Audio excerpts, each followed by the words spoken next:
पे एक बंदर और बंदरिया बैठे। ध्यान से समझिएगा, एक बहुत बड़ा मैसेज है इसके अंदर। दोनों बैठे हुए थे, हस्बैंड वाइफ थे दोनों, और तब तक भविष्यवाणी हुई कि 5 सेकंड के अंदर जो भी इस तालाब में कूदेगा, ये चमत्कारिक तालाब है, और जो भी इसमें कूदेगा जब बाहर निकलेगा तो पुरुष या महिला बनकर निकलेगा। ठीक है। और बंदर सोचता रहा, इतने में से आवाज आई छपाक, बंदरिया कूद गई। और बंदरिया कूदी तो जब बाहर निकली तो बहुत सुंदर स्त्री के रूप में बाहर निकली। तो उसको बड़ी हैरानी हुई कि भाई बंदर क्यों नहीं कूदा, है ना, सवाल तो उठता है ना।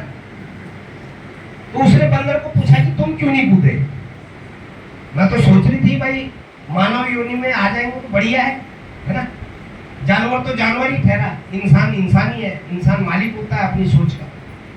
उसने बोला मैं क्यों नहीं कूदा ये तो बाद में बताऊंगा, और पहले तुम बताओ तुम क्यों कूदे। तो बंदरिया का जवाब आज घर लेकर जाना आ जाए।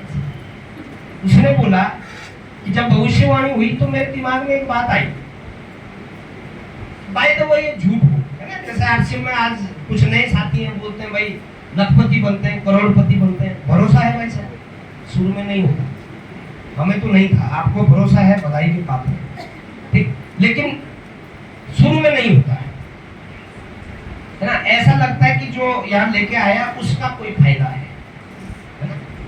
डाउनलाइन हमेशा सोचती है कि अपलाइन हमारे पीछे क्यों लगी है, कि इसका फायदा है।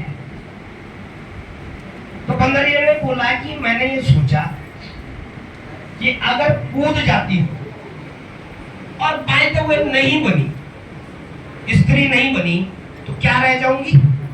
बंदरिया तो वैसे भी हुई भाई, बंदरिया तो वैसे भी हुई, लेकिन अगर बन गई तो मानव जीवन प्राप्त हो सकता है। अब आपको लग रहा होगा ये बंदरिया की कहानी है, ये कहानी हम सबकी है। अगर आरसीएम नहीं भी करेंगे तो जैसे है वैसे तो रहने ही वाले हैं। आरसीएम आपसे कुछ ले तो नहीं रहा, है ना, कि भाई आप पहले जो है करोड़पति थे आरसीएम में आने से पहले, और आरसीएम में आने के बाद रोड़पति हो गए, ऐसा है नहीं।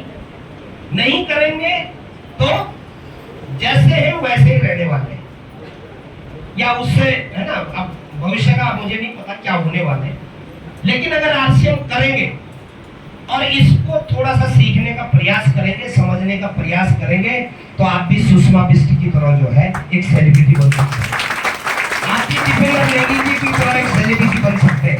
आप भी मैठाणी सर की तरह एक सेलिब्रिटी बन सकते हैं, और हमारे तमाम उन लीडर्स की तरह जो अपने आने वाली पीढ़ी को जो है सिक्योर कर चुके हैं, आप भी बन सकते हैं। तो खोने के लिए क्या है? कुछ भी नहीं, पाने के लिए पूरा संसार है। ओके।